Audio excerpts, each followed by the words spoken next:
Oh, Swastiastu. Perkenalkan, nama saya Lumadi Kurnia Dewi dengan NIM 2253011002. Pada kesempatan kali ini akan mempresentasikan hasil dari ujian tengah semester Etnomatematika dan Sains. Adapun soal yang pertama yaitu ruang lingkup kajian etnomatematika dan sains dalam budaya Nusantara. Nah, etnomatematika mempelajari bagaimana konsep matematika muncul dalam kehidupan sehari-hari masyarakat tradisional seperti dalam pola kain tenun, arsitektur rumah adat, atau perhitungan musim tanam. Kemudian etnosains meneliti kearifan lokal dalam bidang sains, misalnya pengobatan tradisional menggunakan bahan herbal, sistem irigasi sawah atau subak Bali, dan teknik konservasi alam. Contohnya pada aspek matematika yaitu simetri pada ukiran rumah adat Toraja.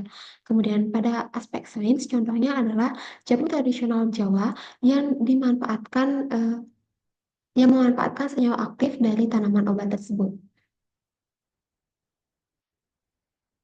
Kemudian selanjutnya ada konsep matematika dan sains dalam budaya Nusantara. Yang pertama dalam aspek matematika, yaitu geometri pada pembuatan motif batik, konsep volume dan berat dalam pengukuran bahan makanan tradisional. Kemudian dalam aspek sains, yaitu pemanfaatan prinsip fermentasi dalam pembuatan tape, prinsip aerodinamika sederhana dalam pembuatan perahu tradisional. Selanjutnya ada filosofi kesejahteraan 5W dalam budaya Nusantara.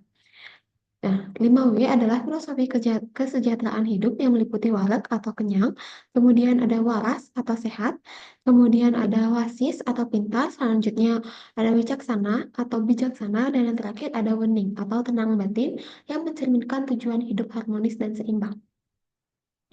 Selanjutnya ada etnomatematika dan sains pada konsep warak dalam Karedok Sunda.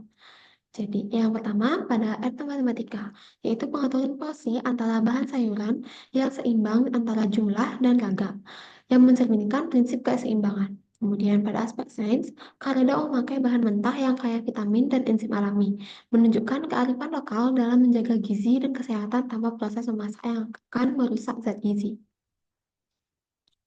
Selanjutnya ada pola matematis dalam pembuatan karedok. Yang pertama, proporsi bahan. Nah, misalnya dalam satu porsi karedok, rasio kacang panjang, toge, kol, dan mentimun sekitar 2:2:1:1. Artinya, keseimbangan bahan memperhatikan volume dan tekstur. Selanjutnya, perbandingan bumbu. Nah, bumbu kacang diatur sedemikian rupa agar rasanya seimbang, yaitu antara manis, asin, dan pedas. Misalnya, 3 bagian kacang tanah berbanding bagian gula merah, kemudian berbanding 1,5 dari bagian cabai. Selanjutnya, morfologi dan klasifikasi tanaman dalam karedok.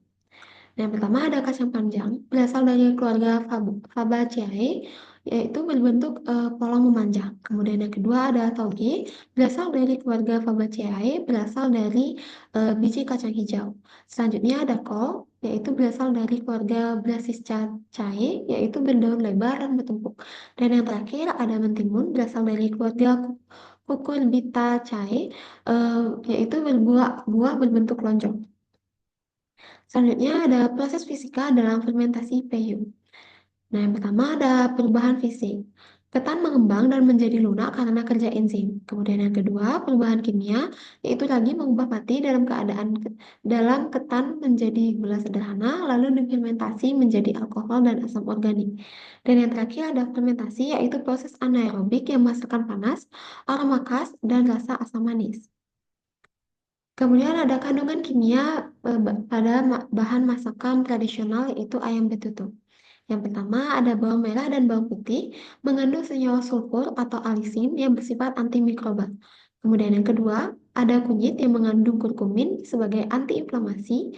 Selanjutnya ada jahe yang mengandung girenol eh, yang berfungsi untuk menghangatkan tubuh.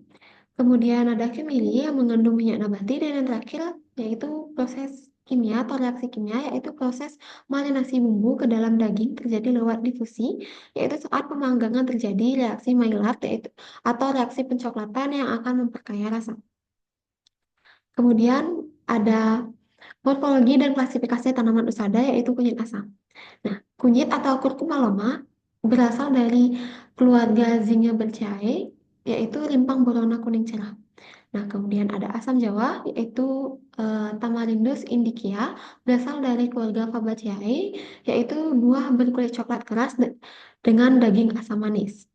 Selanjutnya, yang terakhir ada gula merah, yaitu hasil dari olahan nila kelapa berbentuk kristal kasar.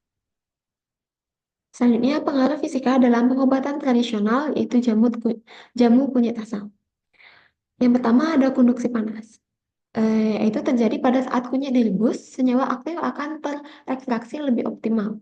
Kemudian yang kedua ada perpindahan massa, yaitu proses perendaman yang mempercepat pelepasan kunyit, zat aktif kunyit ke dalam air. Selanjutnya ada sifat kimia bahan alami, yaitu kencur. Nah, jadi kencur mengandung senyawa alkaloid, flavonoid, dan minyak atsiri yang bersifat sebagai antimikroba, antiinflamasi, dan antioksidan. Selanjutnya, sifat kimia bahan alami kencur. Yang pertama, meringankan batuk dan radang tenggorokan. Kemudian yang kedua, menambah nafsu makan. Dan yang terakhir, untuk membantu memperbaiki pencernaan. Baik, itu dia tadi pemaparan hasil dari ujian tengah semester atau matematika dan sains yang dapat saya sampaikan. Apabila ada kesalahan atau kekurangan, saya mohon maaf. Akhir kata, saya ucapkan terima kasih dan saya tutup dengan para Santi. Om Santi Santi Santi.